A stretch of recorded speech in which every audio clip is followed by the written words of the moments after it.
तो दोस्तों इसमें एक और इम्पॉर्टेंट बात जो है वो ये है कि जो पीरियोडिक सिस्टम होता है उसमें हम जो नॉर्मली अकाउंट यूज़ कर रहे होते हैं इन्वेंट्री के लिए, उसको हम नाम देते हैं परचेजेस अकाउंट का।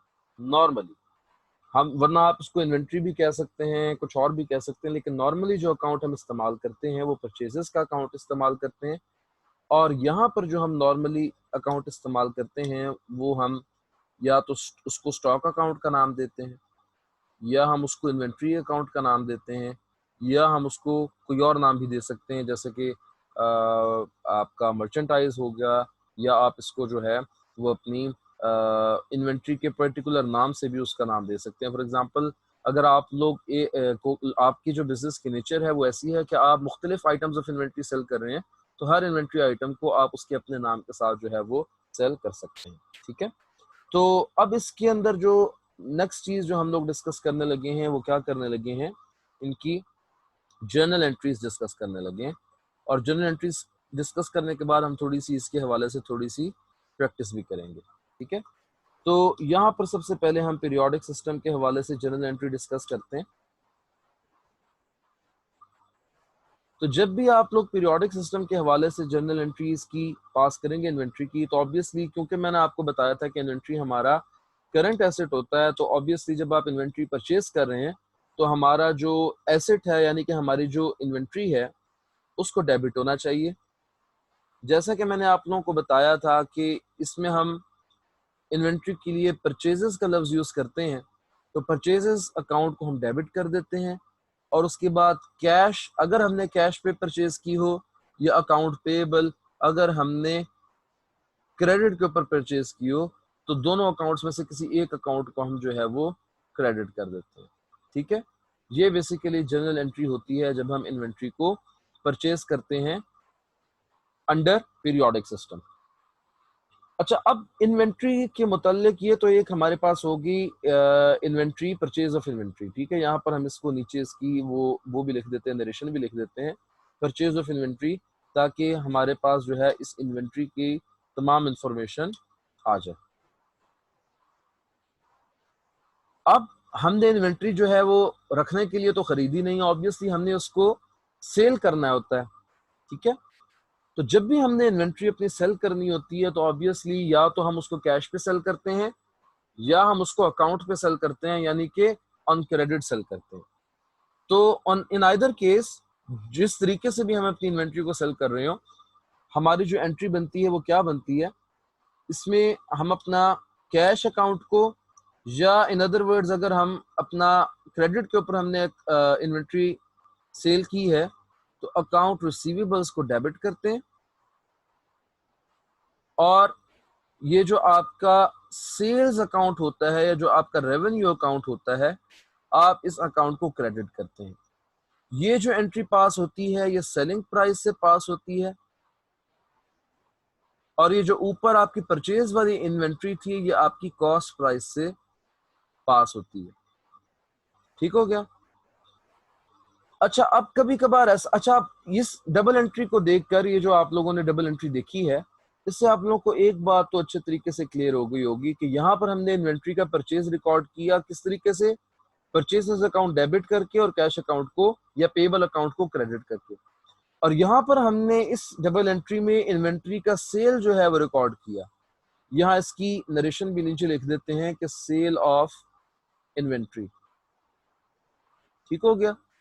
अब जब हम आपने इन्वेंट्री की सेलिंग को रिकॉर्ड किया तो आपने क्या एंट्री पास की, कैश को या अकाउंट रिसीवेबल्स को डेबिट कर दिया और सेल्स अकाउंट को क्रेडिट कर दिया, यानी कि परचेजेस अकाउंट को आपने नहीं छेड़ा।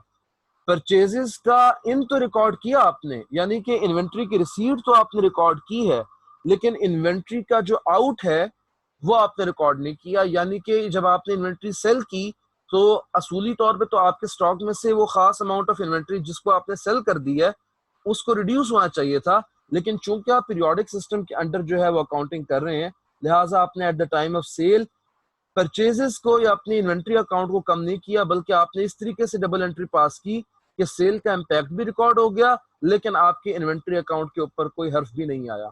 ठीक है, अब जब साल के आखिर में आप लोग स्टॉक टेकिंग करेंगे तो आपको मालूम होगा कि आपके पास कितने आइटम्स ऑफ इन्वेंट्री बच गए हैं, और ऑब्वियसली जितने अमाउंट से आपकी फिजिकल इन्वेंट्री कम होगी आपके स्टोर में, तो उतनी अमाउंट ऑफ इन्वेंट्री एक्चुअली आप ड्यूरिंग द ईयर सेल कर चुके हैं। अच्छा, कभी कभार ऐसा भी होता है कि आप इन्वेंट्री आपने जो खरीदी होती है आप वो इन्वेंट्री वापस कर देते हैं, ऐसी बात है ना। यानी आपने परचेजेस की, लेकिन या तो आपने परचेजेस गलत कर दी, यानी कि जो चीज आपने खरीदनी थी आप उसकी जगह कोई और चीज खरीद लाए, या आपने तो सही चीज खरीदने को बोला था लेकिन जो आपका सप्लायर था उसने क्या किया, उसने आपको जो है वो गलत मटेरियल जो है वो प्रोवाइड कर दिया। बात आ रही है समझ में। इसी तरीके से ऐसा भी हो सकता है कि आपने इन्वेंट्री खरीदी लेकिन वो इन्वेंट्री डैमेज निकली, eight the time of purchase वो डैमेज थी। आपको जब आप अपने उसको लेकर आए अपने स्टोर में लेकर आए तो आपको मालूम हुआ कि इन्वेंट्री डैमेज है। बहरहाल कई सूरतें ऐसी हो सकती हैं कि जब आपको अपनी इन्वेंट्री वापस करनी पड़ती है, जो आपको परचेजेस आपने की थी वो परचेजेस वापस करनी पड़ती हैं। तो ऐसी परचेजेस को जिनको वापस कर दिया जाए उनको हम परचेजेस रिटर्न कहते हैं। अब जब हम परचेजेस रिटर्न करते हैं यानी कि अपनी परचेज को, अपनी खरीदी हुई चीज को वापस करते हैं, तो इससे भी तो हमारे स्टॉक में कमी आती है ना।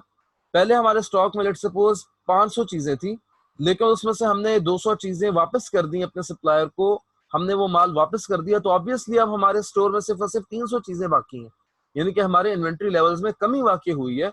तो इसको हम किस तरीके से रिकॉर्ड करते हैं अंडर पीरियोडिक सिस्टम। हम क्या करते हैं कि अगर तो हमने अपने सप्लायर से कैश लिया था, यानी कि हमने अपने सप्लायर को पेमेंट इन कैश की थी, तो उससे हम कैश वापस ले लेते हैं जिससे हमारा कैश जो है वो डेबिट हो जाता है। और अगर हमने उससे अकाउंट के ऊपर परचेज की थी इन्वेंट्री, यानी कि हमने उससे क्रेडिट के ऊपर इन्वेंट्री परचेज की थी, तो उस सूरत में हम क्या करते हैं कि अपना अकाउंट पेएबल ये डेबिट कर देते हैं।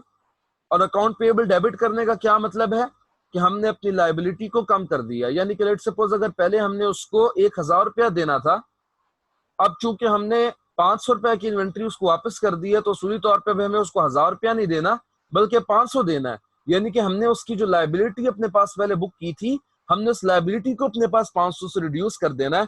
तो हम क्या करेंगे, अकाउंट पेएबल को डेबिट कर देंगे बाय दैट पर्टिकुलर अमाउंट, और हमारे पास हमने परचेजेस को क्रेडिट नहीं करना।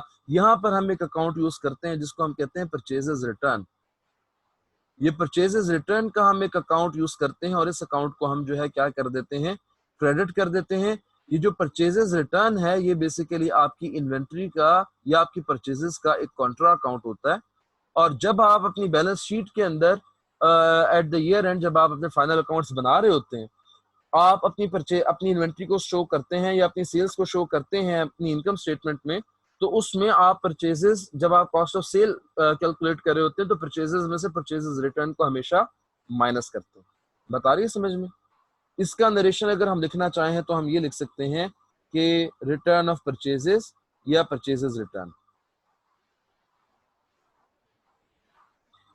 अच्छा, अब ये तो किसी किताब में नहीं लिखा कि आपने आपने इन्वेंट्री परचेज की तो आप अपनी इन्वेंट्री वापस कर सकते हैं, लेकिन जो चीज आपने बेची तो आपका कस्टमर आपको वो सेल्स वापस नहीं कर सकता।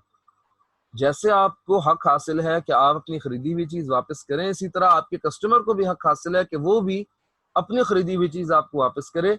यानी कि आपको अपना दिल गुर्दा इतना बड़ा रखना चाहिए कि अगर कोई कस्टमर आपसे पैसों का मुतालबा वापस कर रहा है और आपको आपकी बेची हुई चीजें वापस कर रहा है तो आप उनको कबूल करें। इस कॉन्सेप्ट को कहते हैं कॉन्सेप्ट ऑफ सेल्स रिटर्न। तो सेल्स रिटर्न को किस तरीके से रिकॉर्ड करते हैं, एक बात आप लोग मेरी याद रखें कि कभी भी सेल्स अकाउंट को हम डेबिट नहीं करते। सेल्स अकाउंट को क्रेडिट करने का मतलब यह है कि हमने एक सेल को रिकॉर्ड किया है, यानी कि पहले हमारी सेल लेट्स सपोज 0 थी, हमने सेल्स को क्रेडिट किया जैसा कि हमने इस एंट्री के अंदर जो है वो क्रेडिट किया था इस एंट्री में। इसका मतलब ये था कि हमारी सेल अगर पहले 0 थी, अब 0 से अगर वो 100 हो रही है, यानी कि हमने 100 रुपए की चीजें बेची हैं, तो हमारी सेल 100 से इंक्रीज हो रही है। ये डबल एंट्री आप लोग जानते हैं, आप लोगों ने चैप्टर नंबर 4 में अच्छे तरीके से पढ़ी हुई है। और अगर आप सेल्स को डेबिट करते हैं तो इसका मतलब यह है कि आपने अपनी सेल्स को कम कर दिया। लेकिन कभी भी डायरेक्टली सेल्स को डेबिट नहीं किया जाता। सेल्स के अंदर कमी को रिकॉर्ड करने के लिए आप एक अकाउंट यूज करते हैं सेल्स रिटर्न का। ठीक है, तो जब आपको आपका मटेरियल वापस होगा तो आपने क्या करना है कि एक तो सेल्स रिटर्न का अकाउंट आपने डेबिट कर देना है, ये सेल्स का कॉन्ट्रा अकाउंट है। और जब आप इनकम स्टेटमेंट में सेल्स रिकॉर्ड करते हैं तो वो सेल्स में से सेल्स रिटर्न को माइनस करके जो नेट फिगर होती है आप उसको रिकॉर्ड करते हैं। अच्छा, क्रेडिट क्या होना चाहिए? अगर तो लेट सपोज आपने अपने कस्टमर से पैसे वसूल कर लिए थे तो उतनी अमाउंट से आपको पैसे अब उसको वापस करने पड़ेंगे, यानी कि कैश को क्रेडिट करना पड़ेगा। या तो आप कैश अकाउंट को क्रेडिट करेंगे, या अगर आपने अपने कस्टमर को वो चीजें क्रेडिट के ऊपर बेची थी तो ऑब्वियसली आपने उस सेल के अगेंस्ट अकाउंट रिसीवेबल बुक किया था। अब आपने उस रिसीवेबल को इस अमाउंट से कम करना पड़ेगा, क्योंकि वो सेल आपका कस्टमर आपको वापस कर चुका है, तो ऑब्वियसली आपने उससे उतनी अमाउंट वापस नहीं लेनी। तो इसलिए आपको क्या करना पड़ेगा, या तो आप कैश अकाउंट को क्रेडिट करेंगे या आप अपने अकाउंट्स रिसीवेबल को क्रेडिट करेंगे। तो ये जनाबे वाला एंट्रीज थी जो कि आपकी परचेज ऑफ इन्वेंट्री या परचेजेस रिटर्न से ताल्लुक रखती हैं, या आपकी सेल ऑफ इन्वेंट्री या आपकी सेल्स रिटर्न से ताल्लुक रखती हैं अंडर पीरियोडिक सिस्टम। बता रही है समझ में? तो ये जो चीजें हैं बेसिकली ये हम किस में पास करते हैं, ये हम अपने पीरियोडिक सिस्टम में पास करते हैं। अब एक छोटी सी एग्जांपल कर लेते हैं, सॉल्व करने की उसको कोशिश करते हैं जिससे हमारे कॉन्सेप्ट जो है वो मजीद क्लियर हो जाए। उसके बाद इंशाल्लाह ताला हम परपेचुअल सिस्टम और उसमें पास की जाने वाली एंट्रीज के हवाले से बात करेंगे।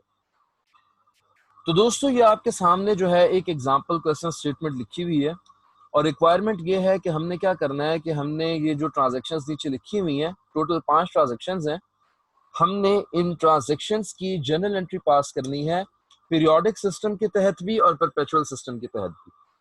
अब क्योंकि इस वक्त हमने सिर्फ और सिर्फ पीरियोडिक सिस्टम के हवाले से जर्नल एंट्रीज को समझा है, तो हम पीरियोडिक सिस्टम के मुताबिक इन जर्नल एंट्रीज को पास करने की कोशिश करते हैं, ठीक है।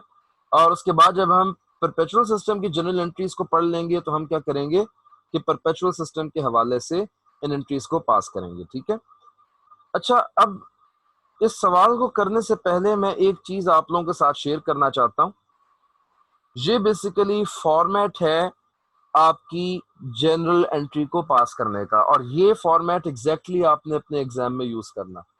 स्टूडेंट्स अक्सर सवाल करते रहते हैं कि हम पेपर में प्रेजेंटेशन कैसे करें, तो ये बेसिकली आपने जब आपको स्पेसिफिकली क्वेश्चन आएगा, आपको चैप्टर 4 जो है आपका डबल एंट्री से मुतल्लिक, उसमें ये सवाल आ सकता है खास तौर पे कि जनाब ये आपकी ट्रांजैक्शंस है, इसकी आप जनरल एंट्री पास करें। तो अगर तो खालिसतन जनरल एंट्रीज पास करने का सवाल है, जैसे कि मैंने अभी रिक्वायरमेंट रखी हुई है, तो उस सूरत में आपको बिल्कुल इस तरह का फॉर्मेट बनाना पड़ेगा कि टॉप पे बिजनेस नेम आप लिखें, उसके बाद फिर आप जो बना रहे हैं बेसिकली आप जनरल बना रहे हैं तो आप जनरल लिख दें, और उसके बाद जिस पीरियड के लिए बेसिकली एंट्रीज पास की जा रही हैं आप उस पीरियड का नाम लिखते हैं। फॉर एग्जांपल यहाँ पर ये लिखा जा सकता है कि for the period ended 30 June 2020। Okay, तो उसके बाद फिर आपके सामने 5 कॉलम नजर आ रहे होंगे। पहला कॉलम जो है वो सीरियल नंबर का कॉलम है, जिसके अंदर आपने सीरियल नंबर लिखना है ट्रांजैक्शन का। दूसरा जो कॉलम है वो डेट का कॉलम है, जिसमें आपने वो तारीख लिखनी है अगर क्वेश्चन में आपको गिवन है। कभी कभार क्वेश्चन में सिर्फ और सिर्फ सीरियल नंबर गिवन होता है, डेट गिवन नहीं होती, तो उस सूरत में ऑब्वियसली आपको एक कॉलम बनाने की जरूरत नहीं है। और कुछ ऐसे क्वेश्चंस होते हैं जिसमें डेट होती है, सीरियल नंबर नहीं होता, तो ऑब्वियसली उस केस में भी आपको सीरियल नंबर का कॉलम बनाने की जरूरत नहीं है। तीसरा कॉलम जो है वो पर्टिकुलर्स का कॉलम है, और यहाँ पर आप पर्टिकुलर्स की जगह जो है वो अकाउंट नेम भी लिख सकते हैं। पर्टिकुलर्स के कॉलम में नॉर्मली हम उन अकाउंट्स का नाम लिखते हैं कि जिन अकाउंट्स के अगेंस्ट उस पर्टिकुलर अकाउंट में मूवमेंट आ रही है। अभी हम इसमें जब एक्चुअली एंट्री पास करेंगे तो आप लोगों को ये बात भी समझ में आ जाएगी, और इंशाल्लाह ताला इस क्वेश्चन को करने के बाद उम्मीद है कि आप लोगों की काफी हद तक चैप्टर नंबर 4 की रिवीजन भी हो जाएगी। चौथा कॉलम आपके सामने डेबिट का कॉलम आ रहा है और 5वां कॉलम क्रेडिट का कॉलम आ रहा है। तो इसमें जो इंपॉर्टेंट चीज आप लोगों के सामने नजर आ रही है वो ये आ रही है कि डेबिट और क्रेडिट जहां पर मैंने लिखा हुआ है उसके साथ मैंने ब्रैकेट्स के अंदर रुपीस को भी एब्रीविएट किया हुआ है, यानी कि करेंसी का भी हवाला दिया हुआ है। ये करेंसी का हवाला देना बहुत ज्यादा जरूरी होता है, जो कि अक्सर स्टूडेंट्स नहीं करते, बल्कि अक्सर स्टूडेंट्स इस तरह ये कॉलम्स बनाने की भी जो है वो जहमत नहीं करते। ठीक है, तो ये आप लोगों ने फॉर्मेट जो है वो हमेशा याद रखना है, और इस फॉर्मेट को बनाकर आप लोगों ने अपनी जर्नल एंट्रीज जो है वो पास करनी है। ठीक है, और ये फॉर्मेट जब आप बनाएंगे तो इसके लिए आपने लाजमी अपने पास एक स्केल रखना है और स्केल का इस्तेमाल करते हुए आप लोगों ने ये सारी कॉलम्स जो है वो बनाने हैं ताकि इससे प्रेजेंटेशन आपकी अच्छे से अच्छी हो सके। अब हम अपने क्वेश्चन की जानिब आते हैं। तो हमारा जो सीरियल नंबर 1 है, जो डेट है वो 1 जनवरी 2020 है और जो हमें ट्रांजैक्शन बताई हुई वो क्या है कि हमारे बिजनेस ने 2000 यूनिट्स ऑफ इन्वेंट्री परचेज किए हैं फ्रॉम सप्लायर, ठीक है, ऑन अकाउंट। यहाँ पर हम थोड़ा सा इसको कर लेते हैं कि थोड़ी सी चेंज कर लेते हैं, यहाँ हम लिख देते हैं ऑन अकाउंट, यानी कि हमने क्रेडिट के ऊपर ये परचेज की है, ठीक है। तो प्राइस क्या है, 100 रुपीज पर यूनिट। और आगे यहाँ पर इन्होंने हमें एक और बात बताई हुई है कि जनाब ट्रेड डिस्काउंट भी अलाउ किया हुआ है, कितना, 2000 रुपीज का। तो हम सबसे पहले क्या करेंगे, हमने एंट्री रिकॉर्ड करनी है, सीरियल नंबर की जगह हमने सीरियल नंबर लिखा, ठीक है।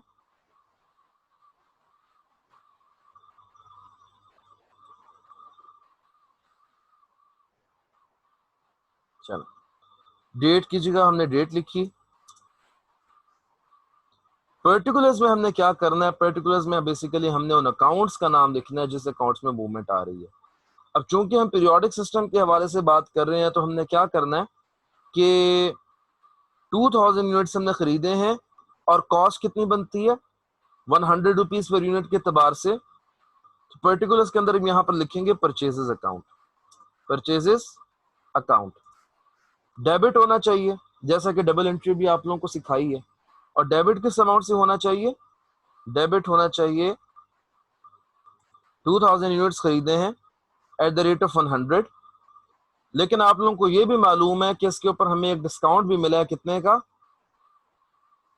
2000 रुपीज का। तो हम यहाँ 2000 लेस करके इसको रिकॉर्ड करेंगे, क्योंकि ये जो हमारी बेसिकली कॉस्ट होती है आप लोगों को मालूम है। तो जो परचेज प्राइस होती है जो कि इस केस में 100 रुपीज पर यूनिट है, उसमें से हमने ट्रेड डिस्काउंट को माइनस करना होता है। अब यहाँ पर अगर हमें ट्रेड डिस्काउंट पर यूनिट दिया होता तो तब हम क्या कर लेते हैं कि सिंपल 100 में से उस अमाउंट को माइनस कर देते। लेट सपोज 20 रुपीज अगर पर यूनिट डिस्काउंट होता, ट्रेड डिस्काउंट पर यूनिट, तो हम 100 में से 20 माइनस कर लेते और 80 रुपीज को मल्टीप्लाई कर देते 2000 से। लेकिन यहाँ पर उसने हमें क्या दिया हुआ है क्वेश्चन में, क्वेश्चन में उसने हमें डिस्काउंट की अमाउंट लमसम दी हुई है कि उसने लमसम 2000 रुपीज का हमें ट्रेड डिस्काउंट दे दिया टोटल बिल के ऊपर। तो उस सूरत में हमने क्या किया, हमने पहले 100 रुपीज को, ये फॉर्मूला आपके सामने है, 2000 को हमने 100 से मल्टीप्लाई किया ताकि हमारे पास टोटल परचेज प्राइस आ गई। उसमें से फिर हमने क्या किया, 2000 रुपीज का ट्रेड डिस्काउंट माइनस कर दिया, जिसकी बदौलत हमारे पास जो है वो ये आंसर आया, ठीक है। तो इस तरीके से हम क्या करते हैं, हमने इस एंट्री को रिकॉर्ड करना है। एक मिनट,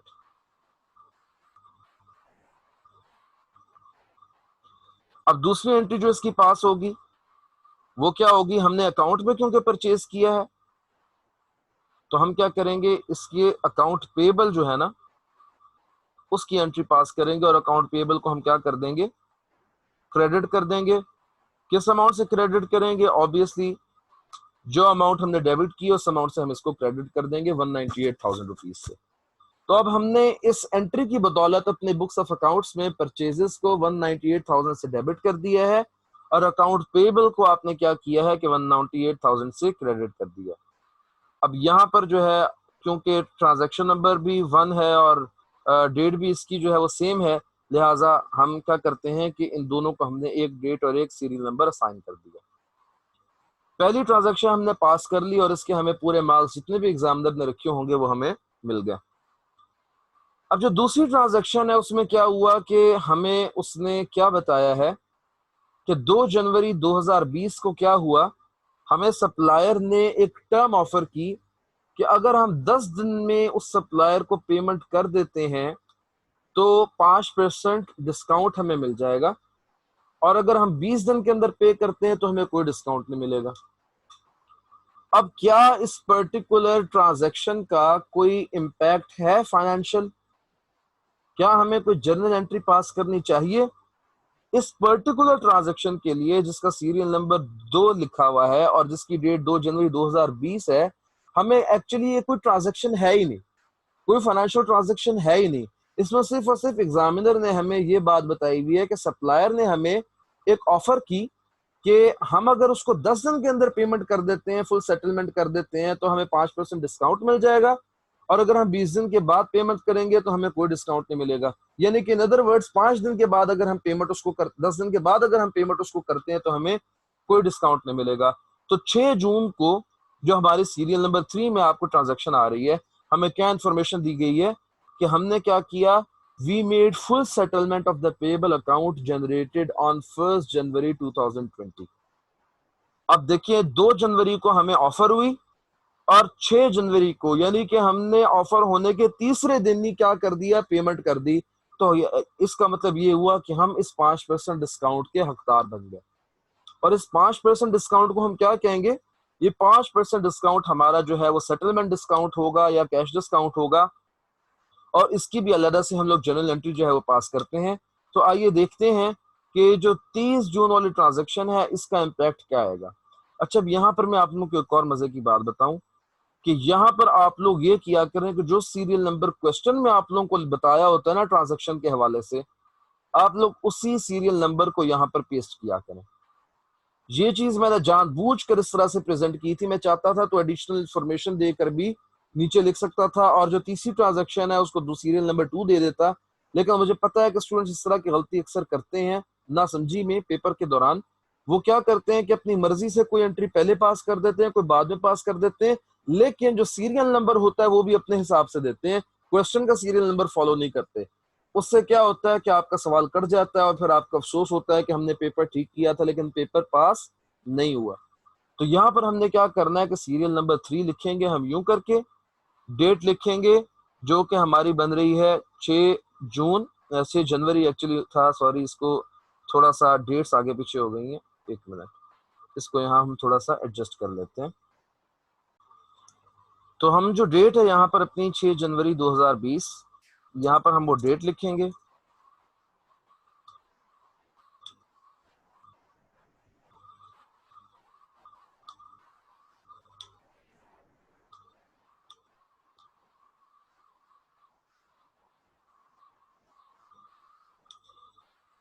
यहाँ पर हम क्या कर रहे हैं कि फुल सेटलमेंट कर रहे हैं अपनी इन्वेंट्री की जो हमने परचेज की है। तो यहाँ पर हम क्या करेंगे, सबसे पहले तो अकाउंट पेएबल को डेबिट कर देंगे, किस अमाउंट से, अकाउंट पेएबल को हमने डेबिट कर दिया 198,000 से, ठीक है, क्योंकि अकाउंट पेएबल हम अपना रिड्यूस कर रहे हैं। बिल्कुल इसी तरीके से ऑब्वियसली क्योंकि हम पेमेंट इन कैश कर रहे हैं तो हमने क्या करना है कि कैश अकाउंट को भी क्रेडिट कर देना है।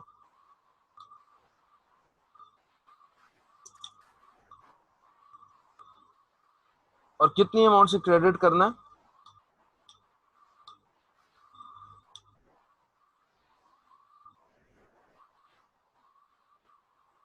5% डिस्काउंट नेट करके। और ये जो है हमारा आएगा यहाँ पर तीसरी एंट्री, ये एक डिस्काउंट रिसीव्ड की जो है वो एंट्री होगी, और डिस्काउंट रिसीव्ड हमेशा हमारे लिए एक इनकम होता है, तो ये एंट्री हम पास करेंगे 5% से, ठीक है। तो ये जो है बेसिकली ये हमारा डबल एंट्री जो इसकी है वो पूरी होगी।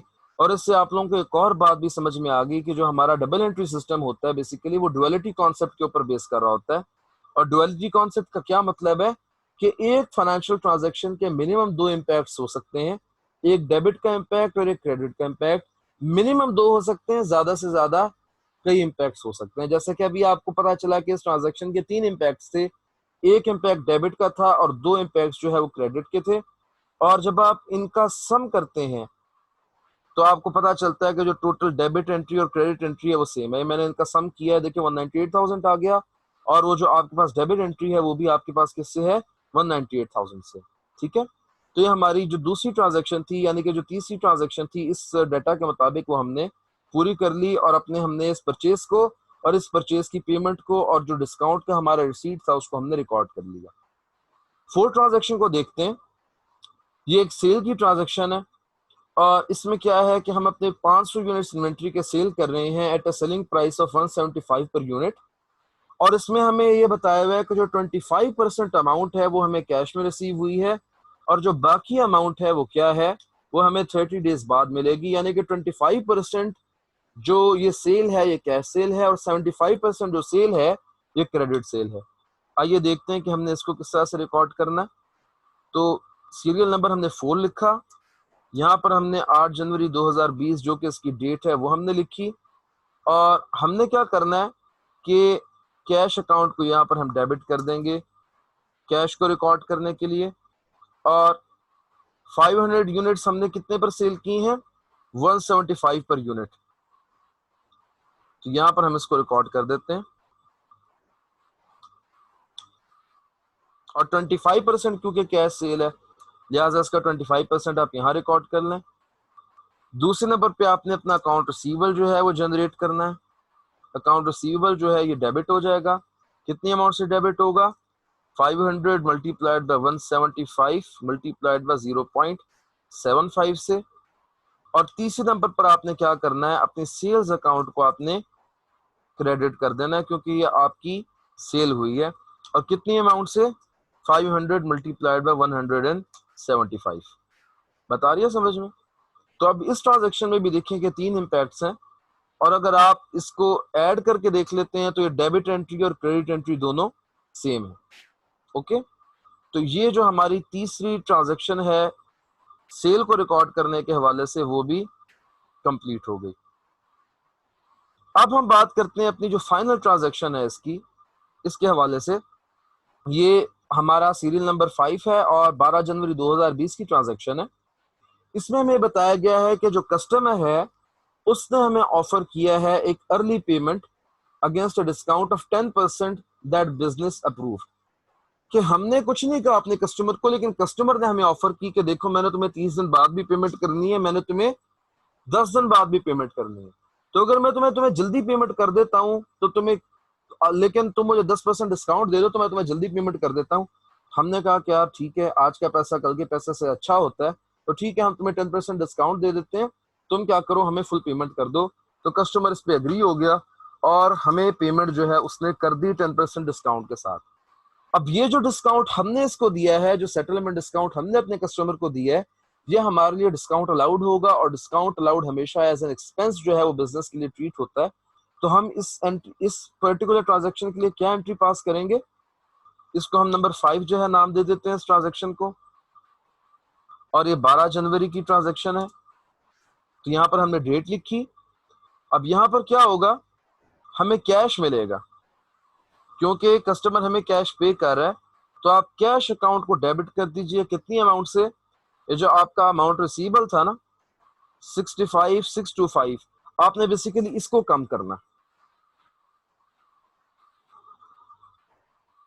अब आपको कितनी अमाउंट रिसीव होगी, 65,625 को 90% आपको इन कैश रिसीव होगा, और आपने डिस्काउंट जो है वो अलाउ किया इसको, इस पर्टिकुलर कस्टमर को।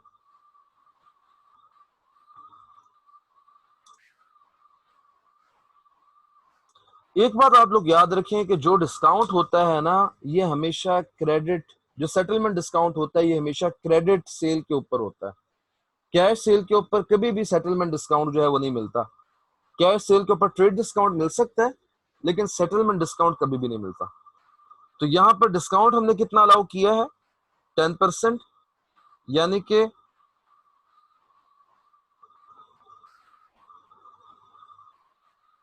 और उसके बाद जो हमारा रिसीवेबल हमने खड़ा किया था उसको हमने सारा का सारा क्या कर देना है, वेव ऑफ कर देना है, क्योंकि हमें फुल पेमेंट मिल गई है किसकी, इस पर्टिकुलर पीस ऑफ इन्वेंट्री की। अब फिर ये एक ऐसी ट्रांजैक्शन है जिसमें 3 इंपैक्ट्स आ रहे हैं, और अगर आप इसको सम करें तो टोटल डेबिट और क्रेडिट साइड सेम आ रही है। तो बेसिकली डबल एंट्री के सही होने के लिए ये चीज काफी होती है कि आपका डेबिट और क्रेडिट जो है ये बराबर आना चाहिए, और आपने एंट्री अगर ठीक पास की होगी तो आपकी काफी ज्यादा चांसेस होते हैं कि आपके टोटल डेबिट और क्रेडिट साइड जो है ये बराबर आ जाए। ठीक है, तो अंडर पीरियोडिक सिस्टम हमने ये जो एक प्रैक्टिस क्वेश्चन मैंने आप लोगों को करवाया है, इसकी हमने डबल एंट्रीज जो है वो पास करनी है। ठीक है, आप लोगों का क्या टास्क है आज के लिए? आप लोगों का टास्क ये है कि आप लोगों ने इस डाटा की मदद से दोबारा से नए सिरे से सारी की सारी पीरियोडिक सिस्टम के अंडर जो एंट्रीज हैं ये आप लोगों ने खुद पास करनी है। अपने कल के लेक्चर में इंशाल्लाह ताला हम लोग क्या करेंगे कि हम लोग परपेचुअल सिस्टम की एंट्रीज पहले पढ़ेंगे, उसके बाद परपेचुअल सिस्टम की एंट्रीज इस डाटा से पास करेंगे, और उसके बाद फिर हम लोग जो है वो देखेंगे कि हम जो अपनी स्टॉक क्लोजिंग स्टॉक होता है हम उसको किस तरीके से वैल्यूएट करते हैं। ठीक है, तो आज के लिए हम अपनी क्लास को जो है यहाँ पर कंक्लूड करते हैं, और इंशाल्लाह ताला कल अपने अगले लेक्चर के साथ दोबारा हाजिर खिदमत होंगे।